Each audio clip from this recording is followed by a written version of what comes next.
Assalamualaikum warahmatullahi wabarakatuh. Salam sejahtera, salam satu Malaysia, salam madani ya kerajaan sekarang.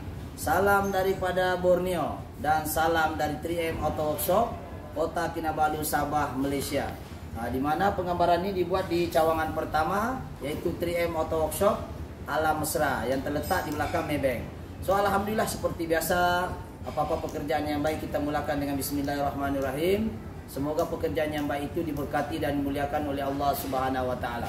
Jadi hari ini kita ada satu perkongsian di mana kali ini dia agak ada sedikit kelainan di mana kereta Exia engine kalau saya tengok engine-nya 1KR saya tengok. Engine 1KR second generation. Coba kameramen sini. Nah, ini namanya engine 1KR second generation. Kalau first generation dia punya ni di tengah dan dia ada BBT. Nah, saya kameramen sini mungkin boleh tengok. Ini ya. Nih. Ini ada BBT. Untuk Beza second generation dia ada BBT ya. Ini boleh nampak Ini ada BBT dia ni. Kalau yang first generation engine sama 1KR juga, cuma yang second generation dia ada BBT. Untuk first generation tidak ada BBT ya. Dia punya throttle body pun tidak sama, manifold intake pun tidak sama. Blok engine sama, headnya tidak sama. Oke, jadi apa yang saya mau kongsi hari ini adalah kenapa orang ini datang. Bukan dia datang sini untuk melancung tengok-tengok workshop saya, dan dipahamkan orang ini juga mungkin peminat daripada YouTube saya juga. Jadi dia satu tunggu, tidak tahu berapa lama dia tunggu untuk giliran dia masuk. Kalau tidak salah dia ada chat saya lah. Dan alhamdulillah dia datang hari ini, dan keluhan dia adalah kalau kita tengok secara general keluhan dia adalah P0730 itu gear ratio malfunction. Macam seolah-olah sama dengan part-part isu-isu sebelum ni, Exia sebelum ni, Beza sebelum ni. Tapi ini ada kelainan sedikit di mana kereta ini masuk R tidak bergerak, masuk reverse tidak bergerak, tapi masuk D boleh bergerak, cuma shifting tidak berapa bagus. Shifting maknanya pertukaran gear yang tidak berapa smooth. Pertukaran gear itu 1, 2, 3, 4 tu dia tidak berapa shifting, di mana gear 2 tidak ada. Ini kereta ini gear 2-nya tidak ada. So mungkin kameramen boleh ke sini untuk kita tengok depan satu. Dan kita tengok apakah fault code dia yang keluar. Kalau kita nampak. Oke, ini kita tengok dulu. Kasih hold dulu sebab termasuk sudah di grup ni. Oke, ini masalah kereta ni kalau kita tengok ya. Oke, sekejap. Ini salah nih. Ini Maybe pula. Oke, Assalamualaikum. Tadi salah tu Maybe. Ini kereta dia nih. Exia nih. Ini data stream dia. Coba tengok. Ini Exia dia. Tengok gear 1. Tiada gear 2-nya. Terus gear 3. Sejak sampai lantai masih beginilah dia. Betul mau jalan. Tidak mau jalan. Gear 1 dan 4 tidak ada kan ni? Tengok. Tidak ada. Gear 1 dan 4 hilang. Pijak sampai lantai tidak bergerak. Berat. Gear 4 loh. Gear 1 sama 3 saja. Mananya gear 1. 2 dan 4 tidak ada. Jadi 2 dan 4 tiada, dan gear reverse kosong yang ini. Dia punya fault code kalau kita tengok abnormal ni semua kita tengok sini. 80 gear ratio malfunction. Tidak tahu kameramen boleh nampak ya, saya kasih terang tak? Boleh nampak ya? Gear ratio malfunction yaitu P0730. Ini sebenarnya terlalu umum gear ratio malfunction ni. Ya, jadi sekarang ini kita tengok gear reverse-nya pula. Gear reverse-nya sini. Sekarang hold dulu, saya cari dulu reverse-nya. Oke, Assalamualaikum. Ini sekarang dia gear reverse-nya. Sekarang naik dia, efek pemarak, cekinya pemarak. Oke, ini reverse dia kosong ya, R.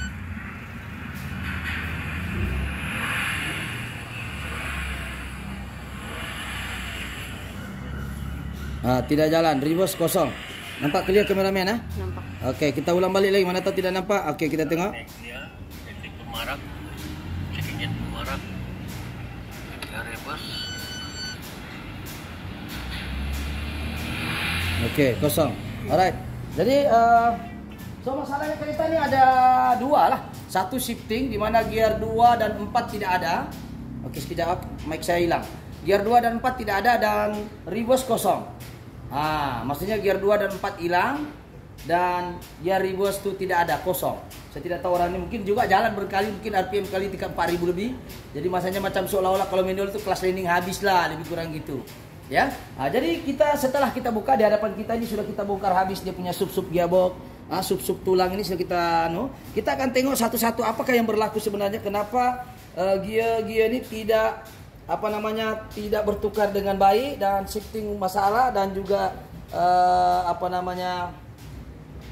apa namanya, apa orang cakap, kalau shifting masalah nih dia pasti akan keluar perkataan P0730.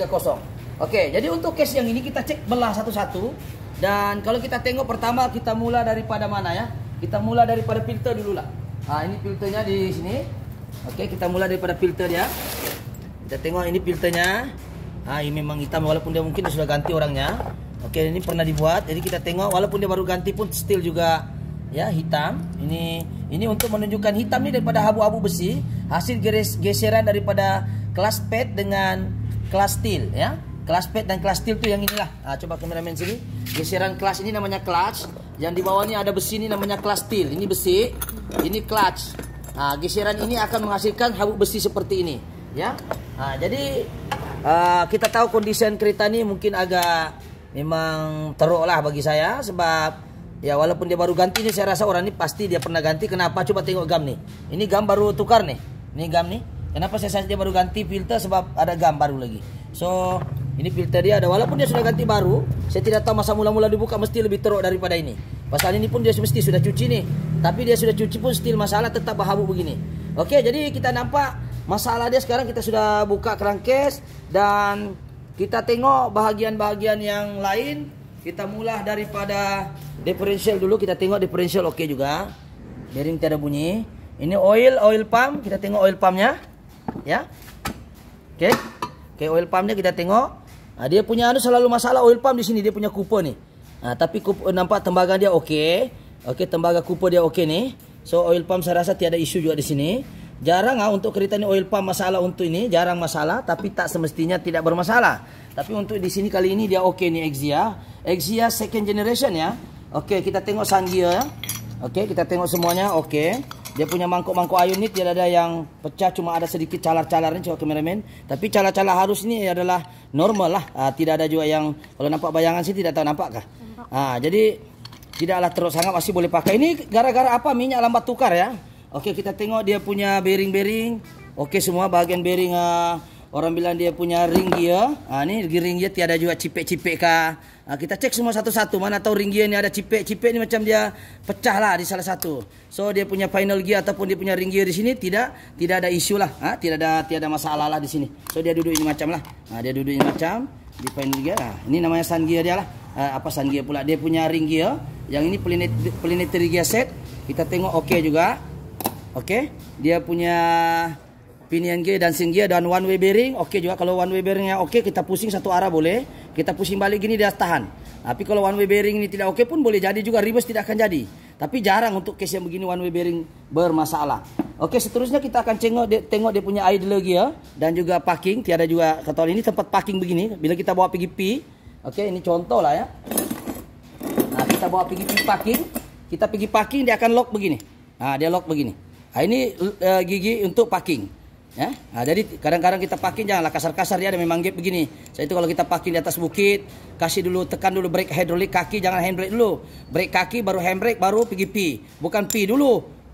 Pakai brake kaki, handbrake baru ini, baru sorak pergi P. Sebab bila dia begini dia akan menghasilkan beban. Ini parking. Jadi sekarang isunya tiada isu di sini bagian idler dan juga parking dia, bagian parking. So bahagian yang lain kita tengok. Oke, kita tengok kelas-kelas yang lain. Kita tengok kelasnya. Oke, tengok kelas dia. Oke, alright.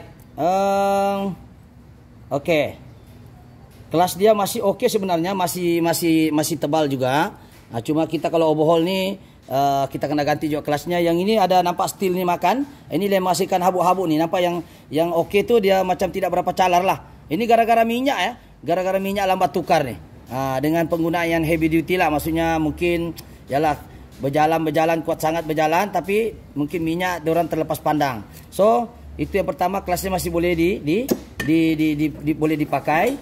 Dan dia punya apa istilahnya nih, kelasnya untuk yang lain-lain kita tengok semua kebanyakan kelasnya masih oke. Cuma masalah di mana kita akan sampai ke tahap itu, kita tengok kelasnya dulu. So kelasnya ini tetap kita ganti ya, walaupun dia masih tebal, kalau kita tengok tebal lagi, tapi kita still ganti sebab dia ada jangka hayat ya. Kalau dia terlampau lama dia akan pandai terkikis tuh dia punya clutch. So ini spring dia oke semua.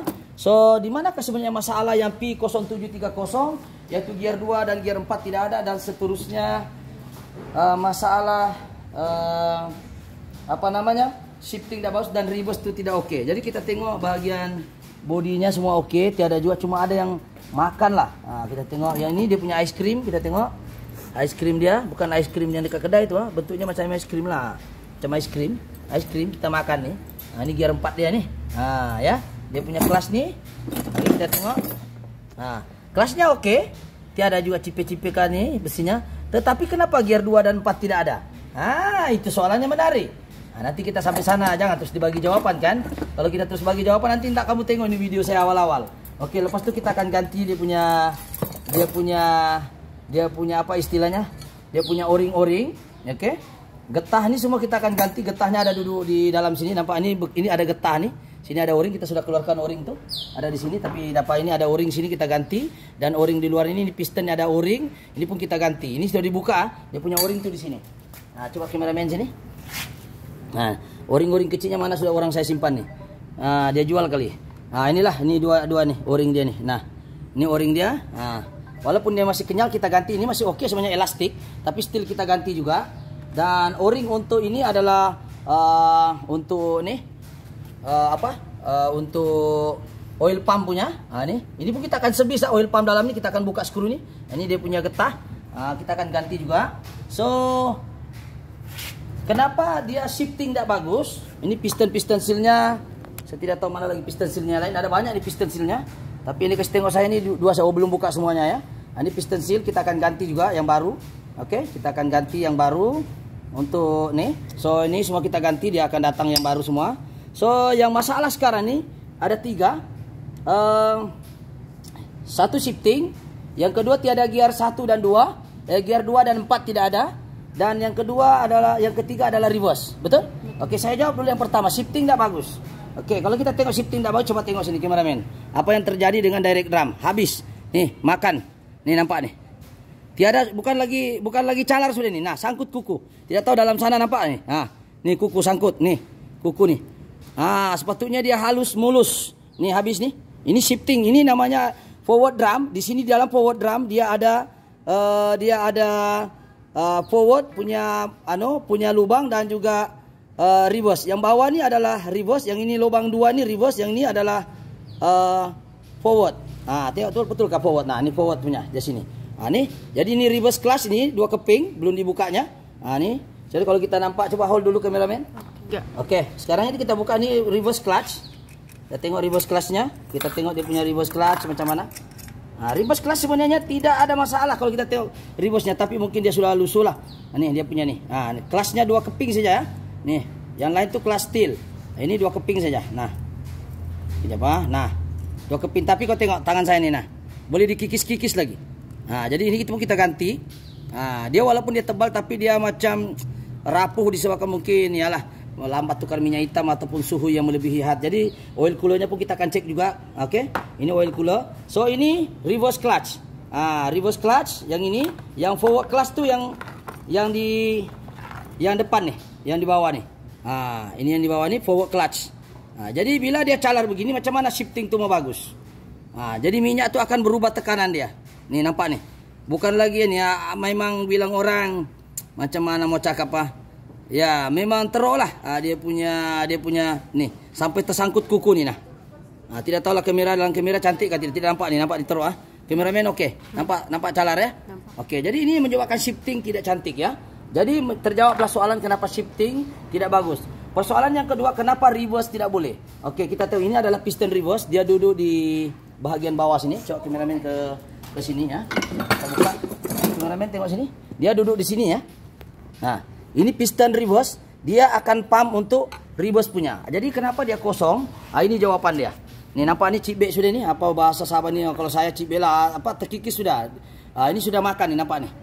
Memang hancur gila. Yang reverse tidak boleh tadi ini adalah namanya piston reverse. Piston reverse tidak ada sudah. Ini satu luka, bukan sudah luka ini. Tak aku tahu apa sudah namanya kalau begini. Berlakunya pressure leak. Bila bocor itu pressure, macam mana dia mau tekan tuh clutch. Macam mana dia tekan tuh clutch. Kalau dia sendiri pun pressure leak. Ini piston reverse pecah dan juga bahagian dalam dia pun pecah. Nampak kameramen? Tidak tahu dalam kamera tidak tahu clear ke tidak. Ini ada cipik-cipik sedikit, tapi yang paling teruk itu adalah bahagian luar sini. Nih. Ini teruk betul sudah nih reverse-nya. Patutlah dia kosong. Langsung tidak gerak. Sedangkan dia koyak sikit pun dia pasti masuk juga tapi disentap. Yang ini betul-betul pressure leak namanya. Betul-betul tiada sudah nih. Habis sudah. Jadi di sini tidak boleh leak. Di dalam sini pun tidak ada leak. Kalau di dalam sini boleh reverse tapi sentap boleh jadi. Tapi kalau di luar sudah begini, luas lagi begini, langsung reverse tidak boleh. Ya. Oke, jelas lah. Jadi ini nampak nih. Reverse dia nih, koyak nih nampak. Nih. Nampak ya? Koyak ya? Tuh. Sepatutnya dia kena halus. Ya. Koyak. Jadi itu terjawab sudah persoalan kenapa reverse kereta ini tidak boleh. Yaitu berlaku kebocoran yang sangat teruk di bahagian piston reverse. Oke, ini. Oke, itu persoalan yang kedua. Oke, kita nak jawab lagi persoalan seterusnya ialah kenapa 2 dan 4? Oke, kena ingat nah, pertukaran 1, 2, 3, 4 dia dikontrol oleh siapa? Memang dia forward drum mesin, tapi pertukaran gear siapa yang atur? Pertukaran gear diatur oleh body valve. Oke, kalau kita tengok di sini, body valve ini kita sudah tes sebenarnya di kereta yang bagus, dia shifting, masalah. Tapi kalau kita masuk itu body valve yang bagus, dia kereta itu bagus sebenarnya. Kita ambil yang tidak bagus ini, kita mau uji. Kalau dia kereta yang bagus itu still dia oke, maknanya kita boleh cakap ini oke. Ini kita sudah uji di kereta lain, di kereta Beza pun boleh kita uji sebab body valve untuk Beza dengan Exia sama. So, kenapa shifting 2 dan 4? Kena ingat, 1, 2, 3. Di 2 solenoid ini, dia ada yang kontrol gear. Di mana satu solenoid ini kontrol lock up solenoid. Lock up solenoid itu yang dekat tokon botol lah di dalam. Dia akan menyambungkan impeller dengan turbine secara seimbang 1:1 menggunakan damper ataupun clutch lock up di dalam, tapi mesti melalui solenoid yang ini. Tapi isunya sekarang bukan solenoid saya masalah. Isunya dalam ni dia ada lagi akumulator. Ini akumulator di sini. Dalamnya ada akumulator. Di dalam ni ada banyak piston-piston lagi, nampak ni yang semua ni ada piston, piston dan shifting semuanya ini berlaku di bahagian sini. So 1, 2, 3, 4 semua di sini. Dua ni. Yang satu ni adalah lock up solenoid, yang dua ni gear 1, 2, 3, 4 di sini semua main. Contohnya kalau gear 1 dan 4 ini padam satu solenoid 1 hidup, gear 1. Solenoid 2 hidup, 2 gear 2. 3 mati, 3 solenoid ini mati, gear 3. 2 hidup, mungkin gear 4. Itulah cara kaedah dia. Kita akan ajar tentang bagaimana mekanisme kerja menggunakan solenoid ini di part lain. Tapi yang pasti body valve-nya ini bermasalah. Ada 2 ujian. Yang satu ujian kereta bagus, kita kasih masuk yang ini, dia keluar shifting problem. Yaitu gear 2 ataupun pergerakan dia tidak bagus. 2 dan 4 pandai hilang. Jadi ini berlaku di masalah di bagian body valve. So, kita tidak boleh ambil risiko kita bilang ganti ini saja, tiada yang jual satu-satu. Kalau ada yang jual pun tidak original. Dan ketika kita ganti pula satu-satu, takut lagi di dalam ini ada piston-piston ataupun akumulator bermasalah. Sebab itulah dia datang satu set. Kita plug and play sahaja. Jadi insyaAllah, so 3 masalah kereta itu, direct drum yang ini, cameraman. Direct drum teruk sudah. Okay. Yang kedua masalah piston, reverse. Dan yang ketiga, gear 2 dan 4 hilang, body valve masalah. Siapa yang jaga ni? Ini 2 ni. Yang ini sensor yang lain ni body valve tiada kaitan dengan shifting lah. Jadi yang berkaitan dengan shifting ni 3 solenoid besar ni. Ada lock up solenoid dan gear 1, 2, 3, 4 ni 2. Tapi kita takut kita ganti satu tidak ada jual satu-satu. Yang kedua, kalau kita tukar taku akumulator di sini, ni sebab kereta ni memang kalau kita nampak reverse piston dan habuk besi tu, takut di dalam lagi ada dia punya piston-piston yang banyak dalam ni. Ni banyak piston. Coba kameraman sini. Ni piston kita keluarkan. Nah ni. Ini piston semua dalam ni. Ini piston ni dia punya apa namanya aktuator untuk selector PGR, PG parking, PGN, PGD ini. Ni nampak ni. PGE, PGD, PGR. Inilah semua yang kontrol ni. Tapi dia arahkan saja, tapi dia kena melalui solenoid kalau dia PGD. Jadi solenoid ini sangat bermain peranan, ya. Jadi saya rasa dari segi body valve memang ada masalah, tapi kereta ini tokon botolnya okey ya, tidak macam Beza sebelum ni. Ini kita sudah servis, ini kita sudah bawa pergi engineering. So untuk body valve memang ada problem ini kereta, dan untuk dia punya apa istilahnya ya, dia punya hardness kabel okey. So tiada yang pecah juga. So kalau kabel pecah pun arahan dari TCU tidak dapat dihantar. Yang ini pun ini adalah sensor untuk baca kepanasan ATF filter di dalam sistem gearbox. Dia baca berapa suhu. Dan yang ini adalah kabel-kabel untuk solenoid lah. Tiada juga yang pecah dan tiada juga pin yang bengkok. Dan kalau benda ini wiring ada masalah pun boleh shifting masalah ya. So sensor-sensor pun tiada isu, tiada yang crack ya, tiada yang crack. Kalau kita tengok setakat ini tengok mata kasar okey lah. Kita tidak tahu belum pasang kan. Dan dia punya inhibitor switch pun setakat ni okey juga. Ini inhibitor switch adalah indikator pergi scan, pergi meter, pergi P, pergi R, pergi N, pergi ini yang kasih tahu. Dan dalam masa yang sama dia akan looping pergi TCU. Orang ni tengah R kah, tengah D kah, ini yang bagi tahu. Setelah dia beritahu orang ni pergi D, barulah dia akan arahkan semua solenoid dan juga piston-piston dalam ni untuk bekerja mengikut arahan TCU, Transmission Control Unit. Okey, jadi jelas lah. Jadi secara kesimpulannya, untuk kereta ini bahagian torque converter kita bawa pergi engineering saja, ya. Kita bawa pergi engineering, tidak macam Beza yang satu. Sekejap hold dulu, kita kasih compare kereta yang satu itu. Okey, assalamualaikum ah. Ini contoh kereta Beza yang baru kita siap hari itu, tapi Beza tu sudah siap juga. Dia punya torque converter hancur ya. Ni nampak kehancuran ni, nampak ni. Ini hancur nampak ni. Dia makan oleh siapa? Ini namanya impeller. Ini impeller, yang ini stator yang mengarahkan satu arah saya minyak itu. Okey. Yang ini namanya orang bilang turbine. Yang di belakang ni namanya damper ataupun lock up clutch. Lock up clutch ni fungsinya adalah untuk ketika gear 3 kelajuan 60 dan gear 4 kelajuan dekat 80 ke atas dia akan lock up. Lock up maksudnya dia akan tepek di sini untuk 1:1. Maksudnya kelajuan enjin 1 dia kena 1 juga di sini. Tapi ketika gear 1 dan 2 dia perlu menggunakan tenaga fluid ataupun tenaga cecairnya tadi, yaitu guna ETF untuk pusingkan turbine, dan turbine akan pusingkan input shaft. Input shaft tu yang mana? Yang ini. Siapa? Contohnya ini dia masuk begini. So ini contoh, ini contoh ya. Kita kasih ini dulu. Oke, ini contoh. Contoh ini sekarang dia begini. Oke, dia masuk begini kan. Tengok. Oke, kita masuk gini. Oke. Oke, ini dia masuk. Oke, masuk gini. Lepas tu ini masuk ini macam. Ini masuk ini macam. Oke, dia satu biji seperti ini. Cuma saya tuju bahas ini untuk menunjukkan bahwa kereta ini tidak payah tukar baru dia punya labu, dia punya torque converter. Tidak macam ini Beza. Nampak ini Beza ni? Ini Beza yang ini sudah siap. So yang ini okey, kita servis saja. Sebab ini namanya input shaft. Kita tengok masuk sini. Nampak? Dia akan masuk sini, sini ada nih, dia akan pusing. Dia pusing di mana? Di sini. Di bagian turbine.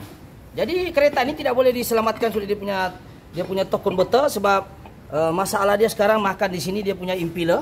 Nampak nih, tajam kita mau hati-hati ini makan. Siapa yang makan sama dia adalah turbine. Ini turbine namanya. Ini turbine, dan turbine pun hancur, nampak nih. Nampak nih. Ini gara-gara auto start stop engine ya. Yang ada kalau tekan brake mati itu jangan diamalkan lah. Kita sudah ada bahas panjang lebar. So kereta ini tidak boleh diguna, dan damper dia kalau kita tengok lock up, dia punya clutch nih. Ini masih ada, tapi tidak boleh dibikin sebab sudah hancur. So kita ganti baru. So untuk kereta yang ini kita compare sama saja, dia punya torque converter Exia dengan Beza. Cuma yang kereta ini kita servis sebab di dalam damper ini cuma rusak saja. Cuma kita ganti dia punya clutch saja. Yang ini dia punya ini kalau dibawa pergi engineering, ini engineering dia akan ganti bearing-bearing. Di dalam nih, ini dia akan ganti. Dia akan ganti nih clutch di belakang. Oke, dia ganti belakang nih. Nih, dia akan ganti nih, ini clutch dia orang akan ganti. Sebab ini barang dia akan melekat dan dia akan kawin dengan housing, front housing di sini supaya dia seimbang. Begini dia berpusing, sama-sama dia berpusing, dan itu yang menjimatkan enjin, menjimatkan minyak ketika lock up solenoid. Lock up solenoid ini dia bukan terus sambung Dia ketika gear 3 lari 60 baru dia sambung sekejap, lepas tu dia putus balik, dia lompat gear 4 terus dia sambung direct. Dia macam inilah. Tadi contoh lah kan ini. Nih. Ini kita tengok dia masuk dari sinilah. Ini contoh dia begini, ini contoh turbine lah. Ini nampak dia pusing. Bila dia pusing ini macam kan masih sekarang tenaga minyak daripada sini pusing yang ini. Belum lagi bersambung dengan damper belakang ni, dia hanya pusing saja. Dia tidak bersatu dengan ini tidak bersatu dengan ini. So bila lock up solenoid tekan, baru dia bersatu dan dia seterusnya jadi beginilah. Dia akan jadi seperti nanti kita akan bahas lagi lanjut macam mana mekanisme kerja torque converter. Cuma sekarang alang-alang kita satu kali ilmu, satu kalilah kita kongsi lah kan. Kali kita kongsi bagaimana dia punya mekanisme kerja. Okay. Cuma tajam dia kena belah, jadi tajam. Jadi bila dia tajam tuh kena hati-hatilah. Jadi dia begini, so dia pusing ginilah. Dia pusing di sinilah, lebih kurang ginilah, senang. Yang ini kan dia lock di sini. Nih dia lock sini. Nah, ini lock. Jadi dia akan bersatu. Yang ini putaran dia 1, 2, 3 dia serentak begini. Nah, tapi ketika gear 3 dan 4 saja dia akan lock up. Tapi ketika gear 2 dan 1 dia tidak akan lock up. Dia hanya main yang ini tertinggal. Nah, yang ini saja dia pusing. Jadi dia gunakan kuasa minyak tadi. Nah, apa? Dia kuasa minyak tadi gini. Nah, contohnya kalau dalam keadaan gear 1 dan gear 2 dia hanya begini. Nah, saya kerja begini. Nah, dia hanya ini. Ini tertinggal, tidak ikut pusing. Nah, 1 dan 2 saja dia akan gunakan kuasa minyak nih. Nah, nih. Nah, nampak dia hanya begini saja pusing. Nah, tapi ketika lock up solenoid yang ini dia arahkan minyak ke sini, dia akan bersatu. Turbine bersatu, damper untuk lock up dan bersatu dengan yang di luar nih. Jadi bila dia pusing engine 1, gearbox mesti 1. Disitulah kenapa kalau kereta kuat makan minyak kalau kita guna gear 1 dan gear 2. Saat lock up solenoid tidak berfungsi. Dia tidak berfungsi. Dia hanya betul-betul guna minyak saja pusing ini. Sebab untuk pusing turbine ini dia perlukan kuasa minyak daripada sini untuk pusing yang ini. Nah, dia pusing yang ini dia akan pusingkan input sub. Tapi lock up solenoid tidak ikut kecuali gear 3 dan gear 4. Baru dia lock up solenoid. Nah, lock up solenoid akan hantar minyak lah lock up solenoid nih. Nah, lock up ni maksudnya dia akan tangkap kelas ni bersatu dengan front housing belakang ni. Jadi engine 1 dia punya putaran, gearbox pun 1 putaran dia. Nah, jadi jimat minyak. Sebab itu kalau gear 3 kita pakai, gear 4 ada jimat. Tapi kalau gear 1 terus naik bukit, gear 2 di situlah minyak kuat. Sebab semua tenaga engine tu banyak yang hilang sebab menggunakan kuasa hidrolik sahaja. Dia pusing ini barang. Nah, tapi kalau dia sudah cantum, tidak berapa kuat makan minyak gear 3 dengan 4 selain daripada faktor ratio gigi itu sendiri. Oke, jadi saya rasa kesimpulan daripada cerita ini adalah kereta ini kita mau buat gambaran bahawa top converternya bagus. Teruk lagi kereta beza yang dibuat e-hailing lah. Ini saya rasa dia punya top converter kita servis saja. Kalau kita ganti memang lebih 1.000 juga lah kosnya. Tapi ini tidak juga. Kalau kita servis tidak apa, tidak. Ini sebab kita bawa ke engineering. Bukan kita yang belah, mana kita ada mesin begini. Kita tidak ada mesin mau belah-belah, itu engineering punya kerja. So itu saya daripada saya dari segi keseluruhan untuk kameramen sini. Dari segi keseluruhan, sekejap tajam mau ini dia. Oke, kita tengok dia punya oil cooler. Oil coolernya pun macam saya nampak masih baru ya. Saya kena siasat dulu orangnya lah. Oke, yang ini adalah dua pipe ni adalah pergi radiator, satu input, satu output. Yang ini adalah minyak masuk, minyak keluar, lebih kurang gitulah. So dia sejukkan menggunakan gegelung, macam radiator juga dalamnya kecil. Tapi kelemahan dia bila tidak tukar dia akan bercampur air dengan minyak di dalam ni dia akan jadi putih. So 100.000 kena ganti ya. Oil cooler ini sangat penting ya sebab untuk sejukkan minyak ATF. Minyak ATF ni minyak gearbox. Kalau dia tidak sejuk dia akan slip ni. Ini pandai slip ni namanya. Ini ketika kita tap dia, bila dia panas dia pandai slip ni barang, dia slip. Begini, slip ni maksudnya dia tidak cengkam kuat. Jadi dia akan menghasilkan lagi habuk-habuk besi disebabkan oleh faktor oil cooler tidak jaga. Oil cooler sangat penting ya. Itu sebanyak air ini bersambung dengan radiator. Jadi kalau radiator anda kotor dia akan mempengaruhi gearbox. So jaga air radiator anda. Sebab benda ini bukan menggunakan air cooler, dia menggunakan water cooler. Water tu datang dari mana? Dari radiator. Jadi kalau radiator kotor boleh tak mempengaruhi performance gearbox? Boleh. Jadi kena jaga tu air radiator anda supaya jangan dia berkarat. Sebab bila dia berkarat dia akan berkarat di sini. Walaupun dia aluminium, tapi kalau terlalu kotor dia akan makan badan dia sendiri. Ya, ini saya ada bahas panjang di dalam saya punya channel. Boleh tengok di channel merah saya yang lain lah. Oke, yang lain-lain saya rasa oke. Yang kita ganti lagi adalah dia punya drive shaft. Drive shaft ni, kameramen jangan jauh sangat. Drive shaft kiri kanan kita ganti dan juga dia punya input dia punya shaft kita ganti juga yang bagian selector ni. Di bagian selector shaft dia kita akan ganti semua. So keseluruhannya ada 3 barang utama yang bermasalah kereta, body valve, direct drum dan juga reverse piston masalah yang koyak tadi. So itu saja daripada saya insyaallah. Jika video-video seperti ini konten dia bagus, jangan lupa subscribe, like ataupun share. Semoga ilmu-ilmu seperti ini bermanfaat insyaallah. Oke. Jadi kita nantikan part 2 adakah kereta ini berjaya setelah kita tukar semua yang bermasalah. Kita nantikan part 2 insyaallah the next penggambaran lah ya. Jadi itu saja. Berapa minit ya kameramen? 29 menit. Jadi itu saja. Jangan lupa subscribe, share ataupun komen yang membina. Jangan kondem orang. Kondem saya blok terus. Jadi sebab kita ini share ilmu saya. Kita share ilmu, semoga apa yang saya kongsikan ini bermanfaat insyaallah. Oke, itu saja. Apa yang baik itu semuanya daripada Allah Subhanahu wa taala. Apa yang buruk itu adalah kelemahan saya sendiri. Oke, assalamualaikum, bye bye. Thank you.